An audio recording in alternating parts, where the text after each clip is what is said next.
North Korea में military parade की धूम और नारों के बीच इस अजीब माहौल में एक कम उम्र खातून अपनी हल्की सी मुस्कुराहट लिए खड़ी है। ये कोई आम खातून नहीं, ये हैं किम यो जोंग, नॉर्थ कोरिया के supreme leader Kim Jong Un की इकलौती और छोटी बहन। पर इस भोले भाले चेहरे को दुनिया की सबसे खतरनाक खातून के नाम से याद किया जाता है। जी हाँ, most dangerous women in the world. ये सिर्फ क्रिटिक्स के अल्फाज नहीं बल्कि एक्सपर्ट्स का कहना है कि किम यो जोंग को किसी भी सूरत हल्के में ना लिया जाए। आज हम नॉर्थ कोरिया की बंद दुनिया के अंदर झांक कर देखेंगे कि कैसे इस खातून ने खामोशी से ताकत का जाल बुना है। एक ऐसी औरत जो जरूरत पर बेरहमी से वार भी कर सकती है और अपनी मुस्कुराहट से दुश्मन को बहलाना भी जानती है। आखिर क्या वजह है कि दुनिया आज इन्हें तारीख की सबसे खतरनाक औरत कहने पर मजबूर है। ज़ेम टीवी की वीडियोस में एक बार फिर से खुशामदीद। नाजरीन, किम यो जोंग की पैदाइश 1987 के आसपास प्योंगयांग में हुई। यूएस ट्रेजरी के मुताबिक 26 सितंबर 1989 और साउथ कोरियन एक्सपर्ट्स इन्हें 1987 की पैदाइश बताते हैं। असल डेट शायद यकीन के साथ कोई नहीं बता सकता, पर यह बात कंफर्म है कि ये north Korean dictator Kim Jong Il की सबसे छोटी बेटी और आज के supreme leader Kim Jong Un की सगी बहन है। उनकी वालदा को योंग हुई ने 3 बच्चों को जन्म दिया था। किम जोंग चोल, जिनको पॉलिटिक्स का बिल्कुल शौक नहीं है, वो म्यूजिक बजाने के शौकीन हैं और अपनी धुन में ही रहते हैं।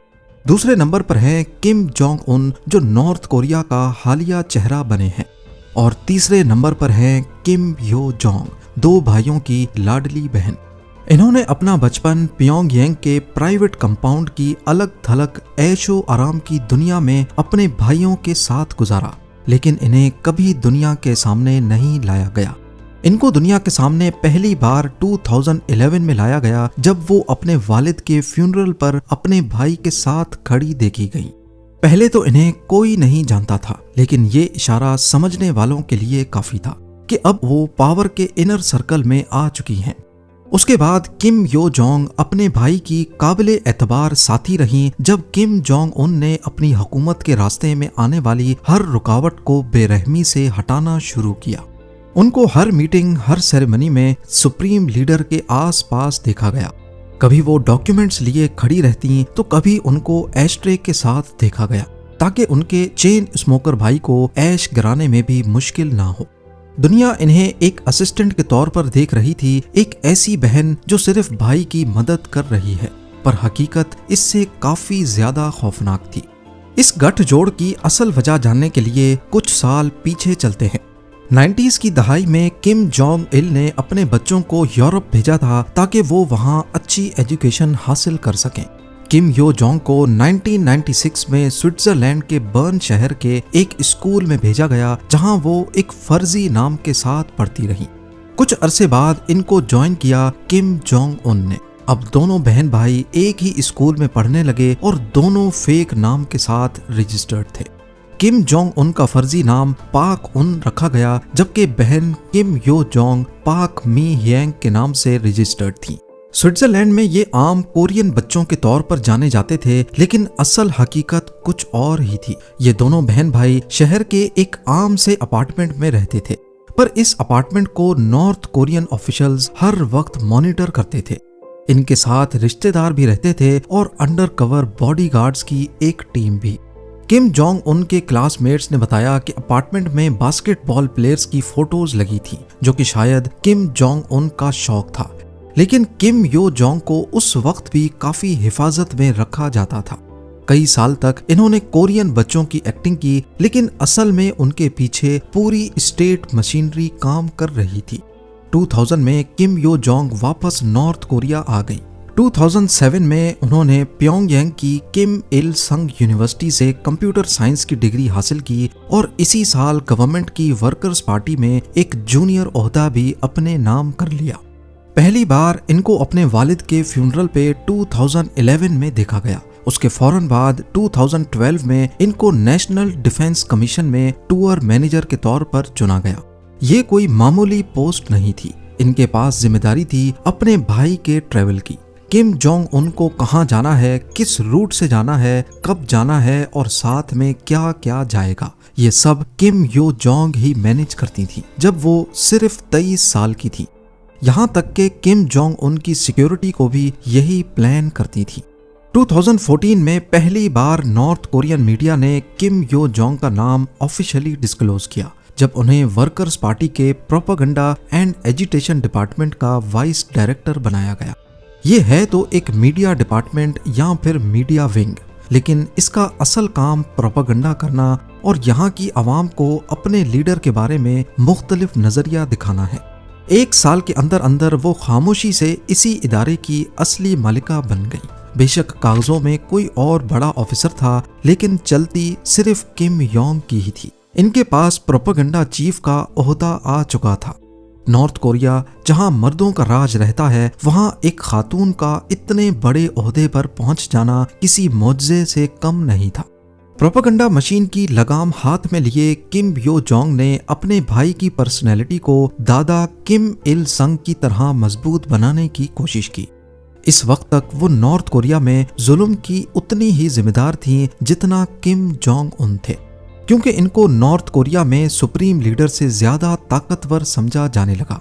तभी 2017 में यूएस ट्रेजरी ने किम यो जोंग का नाम अपनी सैंक्शंस लिस्ट में डाल दिया। फरवरी 2018 में ये दुनिया के स्टेज पर तब चमक उठी जब वो विंटर ओलंपिक्स के लिए साउथ कोरिया गई। विंटर ओलंपिक्स को साउथ कोरिया ने दुश्मनी खत्म करने के लिए इस्तेमाल किया और नॉर्थ कोरिया को भी दावत दी। 1953 की कोरियन वॉर के बाद ये पहली बार था कि नॉर्थ कोरिया के शाही खानदान का कोई फर्द पहली बार साउथ कोरियन जमीन पर कदम रखेगा। इस हिस्टोरिकल मोमेंट पे किम जोंग उन की जगह उनकी बहन गई।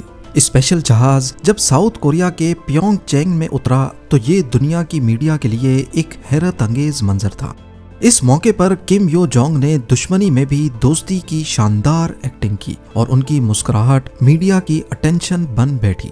उन्होंने नॉर्थ कोरिया का एक सॉफ्ट इमेज दिखाया, साउथ कोरियन लीडर्स के साथ डिनर किए, उनको अपने भाई का सीक्रेट लेटर दिया। दुनिया को ये मैसेज गया कि शायद अब दुश्मनी खत्म हो गई है। लेकिन एक्सपर्ट्स का मानना है कि ये सब एक ट्रैप या प्रोपेगेंडा का हिस्सा था।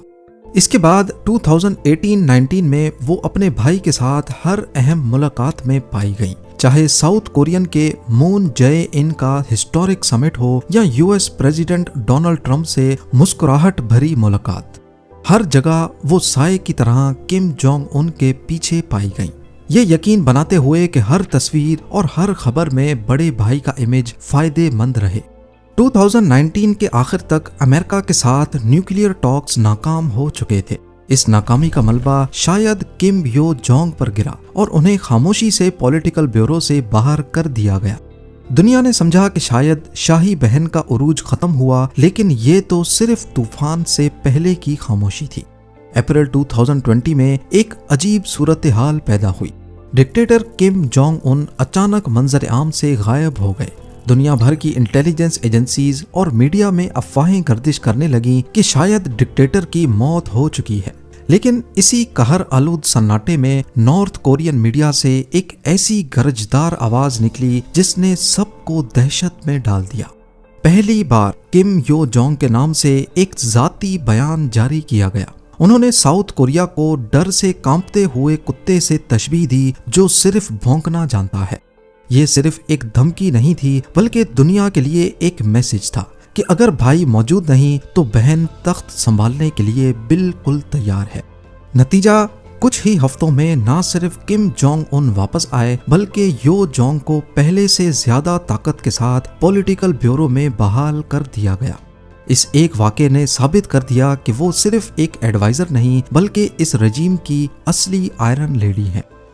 नॉर्थ कोरिया में ताकत का रास्ता अपनों की लाशों से होकर गुजरता है और किम यो जोंग इस खूनी खेल की एक माहिर खिलाड़ी है। 2013 में जब किम जोंग उन ने अपने सगे फूफा जैंग सोंग थाइक को गद्दार करार देकर मौत के घाट उतारा, तो कहा जाता है कि इस खौफनाक फैसले के पीछे उनकी बहन का ही दिमाग शामिल था। जैंग का जुर्म भी हैरत अंगेज था, सिर्फ इतना कि उसने एक इवेंट पर सुप्रीम लीडर के लिए दिल से ताली नहीं बजाई थी। इसी तरह 2017 में किम जोंग उन के सौतेले भाई किम जोंग नैम को मलेशिया के एयरपोर्ट पर जहर देकर मार दिया गया और दुनिया इस कत्ल के पीछे सीधा किम रेजिम का हाथ मानती है। रीसेंट रिपोर्ट्स के मुताबिक नॉर्थ कोरिया में कुछ हाई रैंकिंग गवर्नमेंट ऑफिशियल्स को मौत की सजा सिर्फ इसलिए दी गई क्योंकि उन्होंने यो जोंग के सामने रिस्पेक्ट में पेश आने में थोड़ी देर कर दी थी। जून 2020 में किम यो जोंग के हुक्म पर नॉर्थ कोरिया ने साउथ नॉर्थ लिएजॉन ऑफिस की बिल्डिंग को धमाके से उड़ा दिया ताकि साउथ कोरिया को सख्त सबक दिया जा सके। ये बिल्डिंग दोनों मुल्कों के बीच दोस्ती की आखिरी उम्मीद के तौर पर काम कर रही थी। किम यो जोंग सिर्फ फैसले ही नहीं करती बल्कि उनकी जबान से निकलने वाले अल्फाज भी किसी हथियार से कम नहीं। उनका लहजा उन डिफेक्टर्स के लिए निहायत ही गलीज है जो नॉर्थ कोरिया छोड़कर भाग चुके हैं। उन्हें वो स्कम और गलीज कीड़े कहकर पुकारती हैं और खुलेआम धमकी देती हैं कि उन्हें इस गद्दारी की खौफनाक कीमत चुकानी होगी। लेकिन उनका गुस्सा सिर्फ अपनों तक महदूद नहीं। 2023 में उन्होंने दुनिया की सबसे बड़ी ताकत अमेरिका के सदर जो बाइडन को बुढ़ा शख्स जिसका कोई मुस्तकबिल नहीं कहकर मुखातिब किया। सिर्फ यही नहीं, उन्होंने साउथ कोरिया के प्रेसिडेंट को अमेरिका का भूखा कुत्ता तक कह डाला। इन अल्फाज से जाहिर होता है कि किम यो जोंग का अंदाज किसी मर्द डिक्टेटर से हरगिज कम नहीं और वो जब गुस्से में आती हैं तो किम जोंग उनसे कहीं ज्यादा बोल जाती हैं। आज किम यो जोंग को नॉर्थ कोरिया की डिफेक्टो नंबर 2 लीडर समझा जाता है। वो मुल्क की सबसे ऊंची डिसीजन मेकिंग कमीशन की मेंबर हैं और अपने भाई के साथ मिलकर हुकूमत चलाती हैं। ऑफिशियल तौर पर वो प्रोपेगेंडा चीफ हैं मगर हर पॉलिसी और फैसले में उनका गहरा दखल होता है। रिसेंटली उन्होंने किम जोंग उन की तरफ से कम 40 रस्मी बयानात जारी किए हैं जो पहले सिर्फ सुप्रीम लीडर ही दिया करते थे। इससे अंदाजा होता है कि वो अब खुद मुल्क की माउथ पीस बन चुकी हैं। कई एक्सपर्ट्स उन्हें नॉर्थ कोरिया की फीमेल को डिक्टेटर करार देते हैं। दुनिया ने पहले कभी नहीं देखा कि एक खातून लीडर दूसरे मुल्कों को न्यूक्लियर जंग की धमकियां दे रही हो। इन सब हालात को देखते हुए एक्सपर्ट्स मानते हैं कि अगर किम जोंग उन को कुछ हो गया तो पावर्स सबसे पहले किम यो जोंग के पास आएंगी।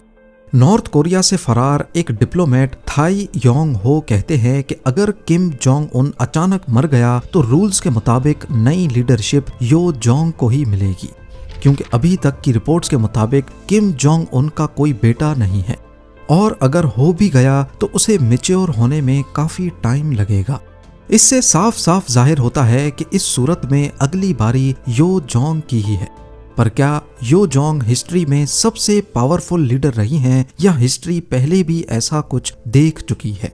इतिहास में देखा जाए तो कुछ खवातीन ने अपने जमाने में खौफ की हुक्मरानी जरूर की है। मिसाल के तौर पर चाइनीज एम्प्रेस वू जीटियन ने 7वीं सदी में अपने शौहर के बाद ताकत पर कब्जा कर लिया और अपने मकसद के लिए अपनों को भी कुर्बान करने से गुरेज नहीं किया।